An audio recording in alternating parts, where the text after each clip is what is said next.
സ്ഥാനാർത്ഥി പട്ടികയ്ക്ക് CPM സംസ്ഥാന സെക്രട്ടേറിയറ്റ് അന്തിമ രൂപം നൽകി. അമ്പലപ്പുഴയിൽ H. സലാം തന്നെ മത്സരിക്കും. അതേസമയം G. സുധാകരൻ പാർട്ടി വിട്ട ആളാണെന്നും ജനങ്ങൾക്ക് എല്ലാം അറിയാമെന്നും CPM സംസ്ഥാന സെക്രട്ടറി MV ഗോവിന്ദൻ പറഞ്ഞു. CPMന്റെ സിറ്റിംഗ് സീറ്റാണ് അമ്പലപ്പുഴ. അവിടെ CPM വിജയിക്കുമെന്നും MV ഗോവിന്ദൻ വ്യക്തമാക്കി. രജിത് കുമാർ ഒരിക്കൽ കൂടി ചേരുകയാണ്. രജിത്ത്, എന്തായാലും പട്ടികയ്ക്ക് അന്തിമ രൂപമായിരിക്കുകയാണ്. ഇപ്പോൾ പ്രധാന ചർച്ചാ വിഷയം നമുക്കറിയാം അമ്പലപ്പുഴ തന്നെയാണ്. അവിടെ H. സലാം മത്സരിക്കാൻ തീരുമാനമായിരിക്കുന്നു. നിലവിൽ മറ്റെന്തൊക്കെ മാറ്റങ്ങളാണ് ഉള്ളത്?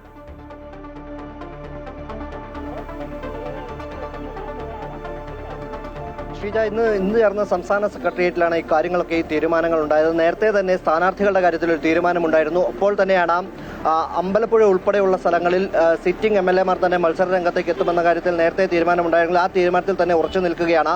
H. സലാം തന്നെ അമ്പലപ്പുഴയിൽ സ്ഥാനാർത്ഥിയായി വരുമെന്നാണ് ഇന്നത്തെ സംസ്ഥാന സെക്രട്ടേറിയറ്റ് CPMന്റെ സംസ്ഥാന സെക്രട്ടേറിയറ്റിലും തീരുമാനമായിട്ടുള്ളത്.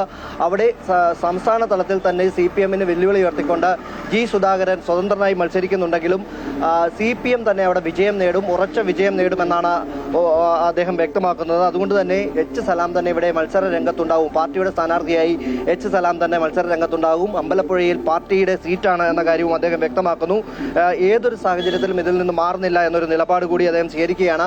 ഒപ്പം തന്നെ ഇന്ന് ചേർന്ന സംസ്ഥാന സെക്രട്ടേറിയറ്റിൽ ആലുവയിൽ അതുപോലെ തന്നെ ആലപ്പുഴയിൽ നിന്നുള്ള മുൻ MP കൂടിയായിട്ടുള്ള AM ആരിഫിനെ സ്ഥാനാർത്ഥിയാക്കാനാണ് ഇന്നത്തെ സെക്രട്ടേറിയറ്റിൽ തീരുമാനമായിട്ടുള്ളത്. ഒപ്പം എറണാകുളം സീറ്റ്, നേരത്തെ പാർട്ടിയുടെ സീറ്റായിരുന്ന എറണാകുളം സീറ്റ് ഇന്ത്യൻ സോഷ്യലിസ്റ്റ് ജനതാദളിന് നൽകിക്കൊണ്ട് പകരം സീറ്റ് അങ്കമാലി സീറ്റ്, അവരുടെ അങ്കമാലി സീറ്റ് ഏറ്റെടുക്കാനാണ് ഇപ്പോൾ സെക്രട്ടേറിയറ്റിൽ തീരുമാനമായിട്ടുള്ളത്. ഈ അങ്കമാലി സീറ്റിൽ തന്നെ പെരുമ്പാവൂരിലെ മുൻ MLA ആയിട്ടുള്ള സാജു പോൾ മത്സര രംഗത്തുണ്ടാകും എന്നൊരു തീരുമാനമാണ് ഇപ്പോൾ ഉണ്ടായിട്ടുള്ളത്.